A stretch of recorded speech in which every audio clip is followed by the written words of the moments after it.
Quiero contarles sobre el sonido más pequeño que he escuchado cambiar una sala. No fue una confesión, no fue un veredicto, no fue el golpe del mazo, ni el jadeo que recorre la sala cuando se lee una sentencia en voz alta. Fue un solo ladrido, uno, de un labrador amarillo con chaleco naranja, en un pasillo residencial, en un jueves ordinario por la mañana. Ese ladrido le costó a una mujer 3.950 pesos que no tenía. Y la trajo a mí, todavía con su uniforme de enfermera, todavía cargando el agotamiento de un doble turno como una segunda piel, a mi sala de audiencias en un martes gris de noviembre, sentada en la mesa del demandado, con una carpeta manila apretada contra el pecho y una niña de 9 años a su lado que no podía ver la sala en la que estaba sentada, pero confiaba completamente en que su madre encontraría la manera de salir adelante. Al otro lado de esa sala había un hombre con una tarjeta de presentación plastificada, un reglamento memorizado de principio a fin y la certeza absoluta e inquebrantable de que él tenía la razón. Llevo 22 años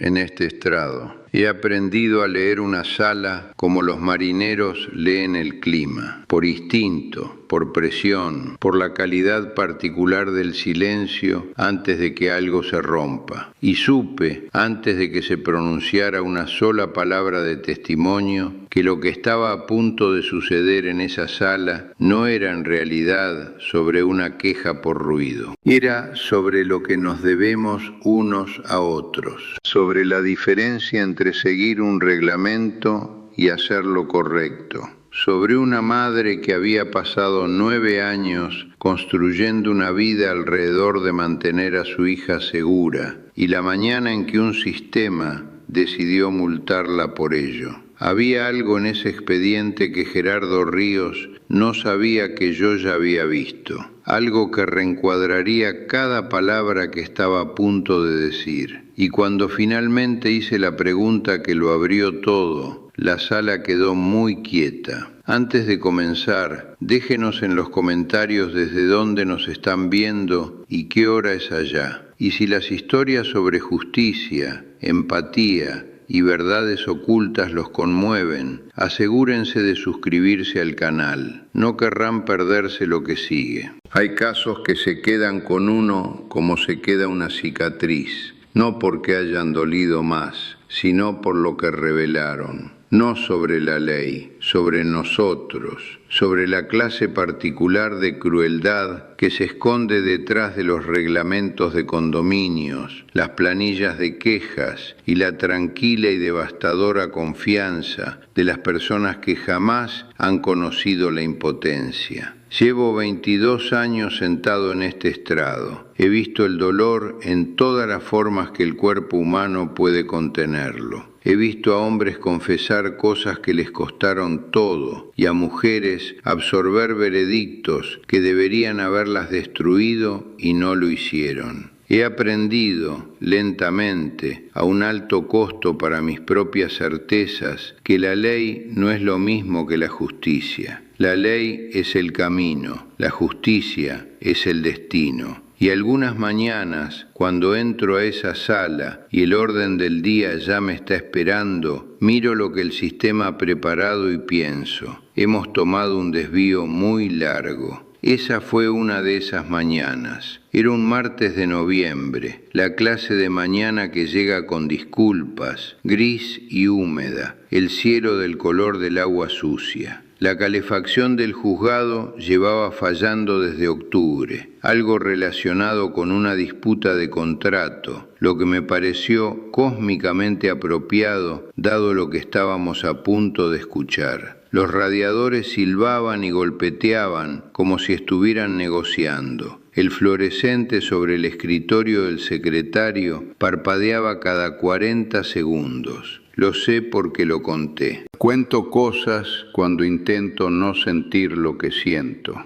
Había leído el expediente la noche anterior. Lo había leído 2 veces en realidad. luego lo había dejado sobre la mesa de mi cocina y fui a servirme un vaso de agua y me quedé en el fregadero más tiempo del necesario mirando la nada. La sala se fue llenando como siempre ocurre los martes, despacio, sin ceremonias, la gente cargando cafés y paraguas mojados y ese cansancio particular de quien tiene otro lugar donde estar. Las gradas estaban medio vacías, algunos observadores, una pasante de derecho en la fila de atrás con un cuaderno sobre la rodilla, y en la mesa del demandado, ya sentada cuando entré, una mujer que parecía llevar 3 días sin dormir y que solo se mantenía erguida a pura fuerza de voluntad. Llevaba uniforme de enfermera, azul, del color que adquieren después de demasiados lavados. Ese tono particular de desgaste que le dice a uno que ésta no es alguien que posee muchos de ellos. Había una pequeña mancha cerca del puño izquierdo que había intentado quitar y no lo había logrado del todo. Su cabello estaba recogido en un nudo que había tenido sentido a las 4 de la mañana y que desde entonces iba perdiendo la batalla lentamente. Estaba sentada con los brazos cruzados sobre una carpeta manila apretada contra el pecho, no como alguien que protege una evidencia, sino como alguien que se protege a sí misma. No levantó la vista cuando entré. A su lado, tan quieto que tardé un momento en registrarlo como algo vivo, estaba un labrador amarillo con chaleco naranja. Observaba la sala con la clase de atención tranquila que solo los animales entrenados y los jueces muy viejos logran alcanzar del todo. Al otro lado de la mujer, pegada a su brazo derecho, su pequeña mano enterrada en la manga, había una niña. 9 años había por el expediente. Cabello castaño en 2 trenzas que no hacían del todo juego. Un abrigo beige, una talla más grande, un bolsillo remendado con hilo de un color ligeramente equivocado. Estaba sentada con la cara inclinada hacia arriba, sin dirección particular, como hacen las personas cuando escuchan en lugar de mirar. Sus ojos estaban abiertos, quietos, limpios, y no veían nada en esa sala. Ella era la razón por la que estaban ahí. Ella era la razón por la que todo había sucedido. La carta, la multa, los formularios en triplicado, el martes por la mañana, en una sala con luz parpadeante, que olía a café y a consecuencias. Me senté, ordené mis papeles, miré al hombre sentado en la mesa contraria, traje gris planchado, portafolio de cuero sintético, la postura de alguien que jamás en su vida ha dudado de estar haciendo lo correcto. Esa postura, lo he aprendido, es lo más peligroso que uno encontrará jamás en una sala de audiencias. Volví a mirar a la mujer con el uniforme deslavado. Seguía sin levantar la vista. Consta en actas, dije. El radiador golpeó una vez, como puntuación. Y pensé, ten cuidado hoy, porque lo que estás a punto de escuchar te va a hacer sentir algo. Y vas a necesitar cada uno de tus 22 años para asegurarte de que ese sentimiento se convierta en algo útil. La secretaria leyó el número de expediente en actas.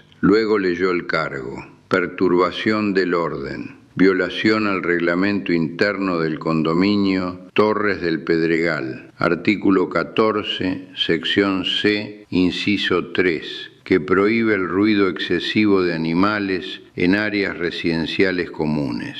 Multa establecida, 3.500 pesos más cargos administrativos de 450 pesos para un total de 3.950 pesos pagaderos dentro de los 30 días naturales a partir de la fecha de la notificación.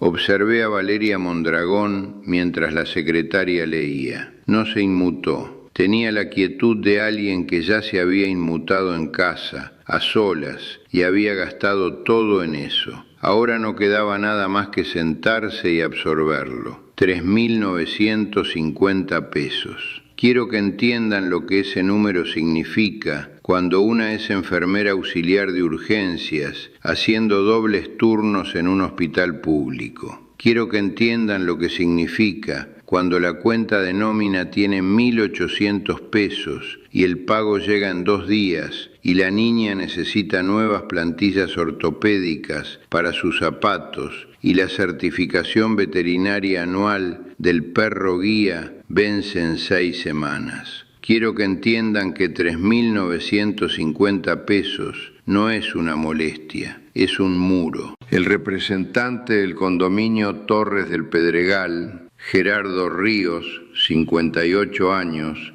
el tipo de hombre cuyas tarjetas de presentación están plastificadas, se puso de pie y presentó su alegato inicial con la confianza de quien lo había ensayado frente al espejo. El animal había causado una perturbación. Varios residentes se habían alarmado. El condominio tenía el deber de mantener la calidad de vida de todos los miembros de la comunidad. El reglamento era claro. La notificación había sido emitida correctamente. Dijo la palabra correctamente 3 veces. Parecía encontrar consuelo en ella. Lo dejé terminar. La ley, sobre el papel, no estaba enteramente del lado de Valeria Mondragón, o al menos no de manera obvia. La norma de ruido existía, el reglamento existía, la multa había sido emitida a través de los canales procedimentales correctos. Ríos tenía su papelería y su tarjeta plastificada y sus 450 pesos en cargos administrativos. Y el sistema, si uno lo miraba desde su ángulo, parecía estar funcionando exactamente como fue diseñado. Eso es lo que tienen los sistemas, funcionan, procesan, generan papelería y mandan cartas y establecen multas y llenan formularios en triplicado y hacen todo esto sin jamás hacerse la pregunta que importa, la pregunta que el sistema no está diseñado para hacer, la pregunta que es, en realidad, la única que vale la pena hacer en cualquier sala donde un ser humano está juzgando a otro. ¿Por qué?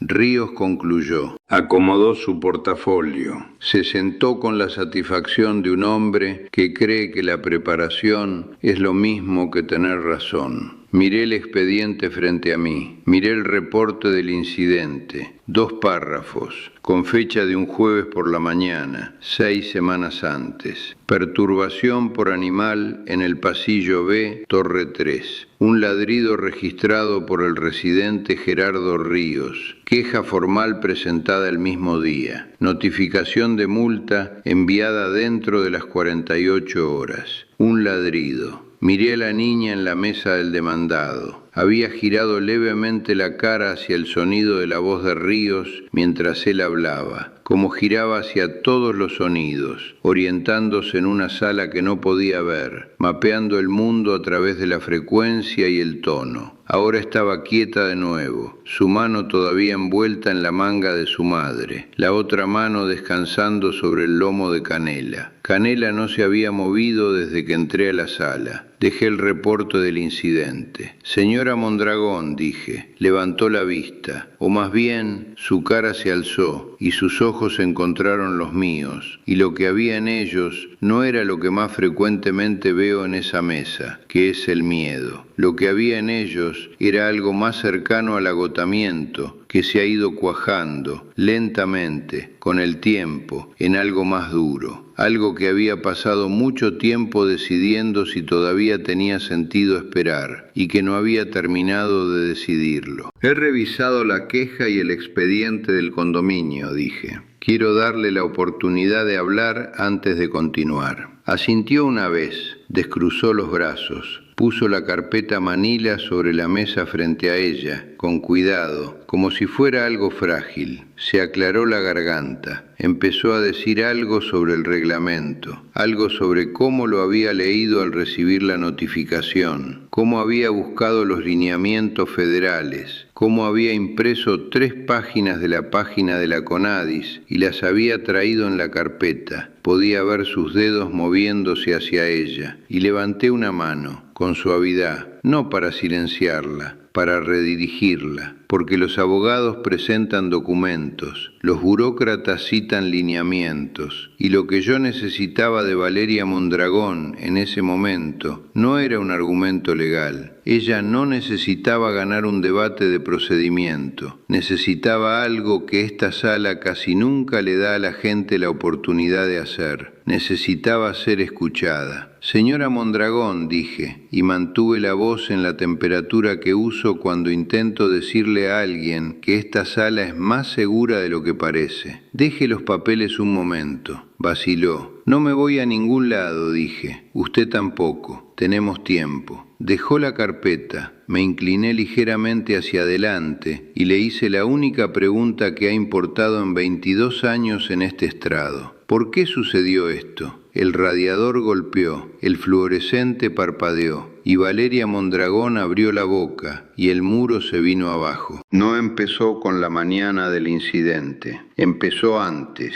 como lo hacen las personas cuando la historia real ha estado esperando tanto tiempo para ser contada que ya no puede encontrar su principio, solo el lugar donde la presión finalmente se volvió insoportable. Empezó con el diagnóstico. Sofía tenía 18 meses cuando el oftalmólogo usó la palabra permanente. Valeria me dijo que había permanecido sentada en ese consultorio mucho tiempo después de que el médico se fue, sin llorar, todavía no, solo sentada en una silla de plástico, sosteniendo a su hija en el regazo, mirando la ventana, pensando en todas las cosas que había dado por sentadas sin jamás darse cuenta de que lo hacía. El primer día de escuela, aprender a manejar, leer el menú en un restaurante, el placer particular de ver un atardecer y saber que la otra persona ve exactamente lo que uno ve. Dejó ir todas esas cosas en esa silla de plástico, en silencio, sin que nadie la mirara. Luego se fue a casa y aprendió a construir una vida diferente. Para cuando Sofía tenía 4 años, Valeria había investigado cada organización de perros guía en 3 estados. Para cuando Sofía tenía 7, había estado en 2 listas de espera durante 2 años. Había presentado cartas de 3 médicos, había asistido a 4 orientaciones y había llevado a Sofía a sesiones de entrenamiento en sus días libres del hospital, los días que se suponía eran para dormir. Cuando Canela finalmente llegó, Sofía había recorrido el departamento tocando cada pared con las yemas de los dedos, narrándose a sí misma. Y luego se había arrodillado junto a ella y le había puesto los 2 brazos alrededor del cuello y se había quedado así mucho tiempo sin decir nada. Valeria me contó esto y se detuvo. Apretó los labios, miró la mesa. No la apresuré. Lo cambió todo, dijo finalmente. Va a la escuela, se mueve por el edificio. Ahora camina sola al buzón. Su voz se quebró en esa última parte. Sola, como se quiebra en algo que parece pequeño desde afuera y es enorme desde adentro. No puedo explicar lo que eso significa. Ver a tu hija hacer algo sola por primera vez y saber que está segura. Me miró. Ella la mantiene segura. Asentí. Luego me contó sobre la mañana en el pasillo B. Venía de regreso de un turno nocturno. Las 6:45 de la mañana, todavía con el uniforme, Sofía a su lado, Canela con su chaleco. Gerardo Ríos había salido de la puerta del cubo de escaleras sin decir nada, moviéndose rápido, sin aviso, directamente en el camino de Sofía. Canela se había interpuesto entre ellos y había ladrado. Una vez, un sonido único, claro y funcional, el equivalente canino de alto. Ríos se había detenido. Sofía no había sido tocada y Ríos había presentado la queja antes del mediodía. Dejé que el silencio se quedara un momento después de que terminó, que se asentara sobre la sala como algo físico. La secretaria había dejado de teclear. La pasante en la fila de atrás había dejado de escribir. Incluso el radiador se había callado, como si el propio edificio estuviera escuchando. Luego me volví hacia Gerardo Ríos. Ya se estaba acomodando en su silla. Ya preparaba la versión de los hechos que le había funcionado bien en su ensayo frente al espejo.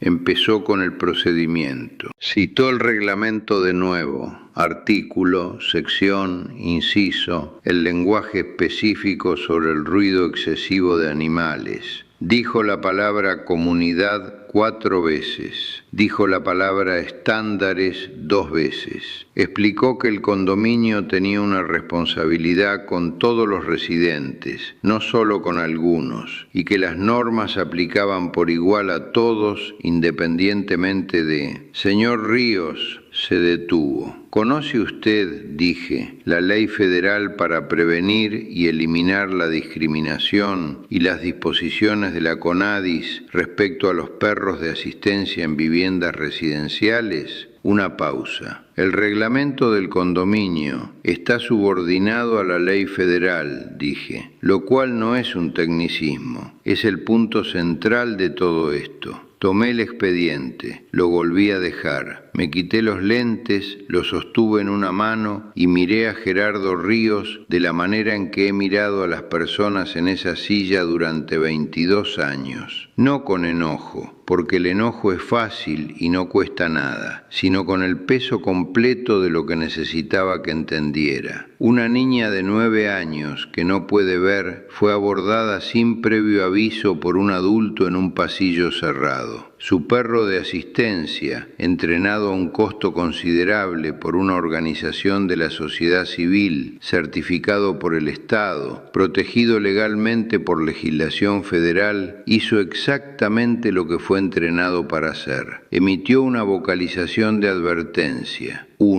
La niña no se asustó, no resultó lesionada. De hecho, en ese momento estaba más segura, gracias a ese perro, de lo que hubiera estado sin él. Hice una pausa. Usted presentó una queja por ruido, antes del mediodía. La mandíbula de Ríos se tensó. El reglamento, dije en voz baja, no existe en el vacío, señor Ríos. Existe dentro de un país que ha decidido, a nivel federal, con toda la fuerza de la ley, que una persona con discapacidad tiene el derecho a moverse por su hogar, a caminar por su pasillo, a existir en su edificio sin que su aparato de seguridad sea tratado como una inconveniencia para sus vecinos. Dejé que eso aterrizara, luego tomé mi pluma. La multa queda cancelada, en su totalidad. Firmé la resolución sin levantar la vista. Los cargos administrativos quedan cancelados. El condominio absorberá todos los costos de procesamiento asociados. Levanté la vista. Asimismo, turno este caso a la Comisión de Derechos Humanos del Estado para una revisión formal de las políticas del condominio Torres del Pedregal respecto a los animales de asistencia. Recibirán un oficio. Les recomiendo ampliamente que lo atiendan con más cuidado del que pusieron en este asunto. Ríos abrió la boca, lo miré, la cerró. Puse la pluma sobre la mesa y me volví, no hacia Valeria, todavía no, sino hacia Sofía, que estaba sentada con la cara ligeramente inclinada hacia mí, como siempre inclinaba hacia el sonido, y que había permanecido callada durante todo ello, con una paciencia que ninguna niña de 9 años debería tener que poseer.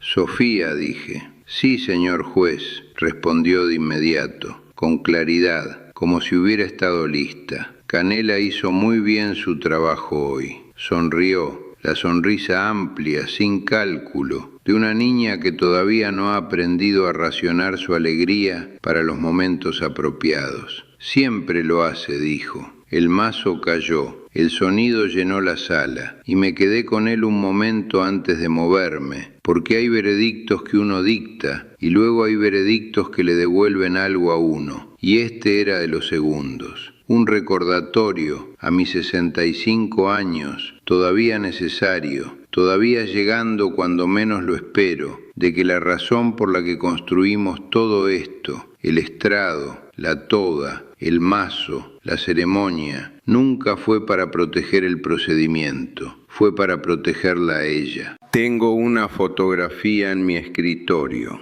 Lleva 11 meses ahí, metida en la esquina del tapete donde puedo verla sin buscarla. Como las mejores cosas en una vida se acomodan, presentes sin exigir atención. Es una fotografía pequeña, impresa en papel ordinario, ligeramente sobreexpuesta, como quedan las fotos de celular con mucha luz. Muestra a un labrador amarillo sentado en un parche de sol de tarde en lo que parecen ser los escalones de una escuela. Junto a ella, sentada con las piernas cruzadas en el concreto, hay una niña con un abrigo rojo, con la cara inclinada hacia el calor. Tiene los ojos cerrados. Está sonriendo de la manera en que sonríe la gente cuando no sabe que alguien la está mirando. Valeria Mondragón la mandó al juzgado 3 semanas después de la audiencia, sin carta, solo la fotografía,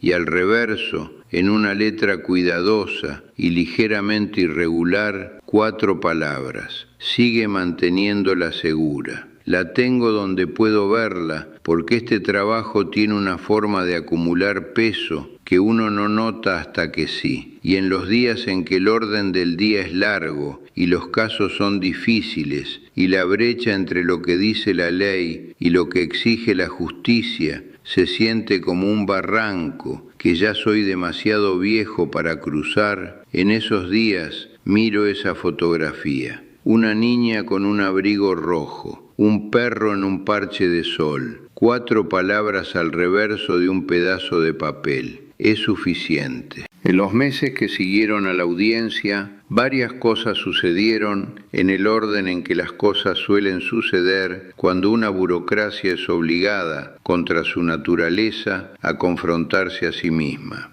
La Comisión de Derechos Humanos abrió una revisión formal del condominio Torres del Pedregal dentro de los 30 días de mi turno. La revisión encontró 11 casos separados en 4 años, en los que el condominio había emitido notificaciones o advertencias a residentes con discapacidades documentadas respecto a sus animales de asistencia o de apoyo emocional. Notificaciones que iban desde lo meramente equivocado hasta lo llanamente ilegal. Los abogados del condominio, me enteré, le facturaron una cantidad que habría financiado el programa de desayunos escolares de Sofía durante aproximadamente 6 años. Eso lo encontré discretamente satisfactorio. Gerardo Ríos renunció a la mesa directiva del condominio en febrero. No emitió ningún comunicado público. No lo esperaba. Hay personas que llegan a la rendición de cuentas como se llega a un lugar que uno ha estado evitando, rápido, de noche y sin detenerse a mirar alrededor. El condominio le envió a Valeria Mondragón una disculpa formal por escrito en marzo. Tenía 2 párrafos, redactados con cuidado, casi con toda certeza, elaborados por los mismos abogados que acababan de terminar de facturarlos hasta el arrepentimiento. Valeria me dijo después,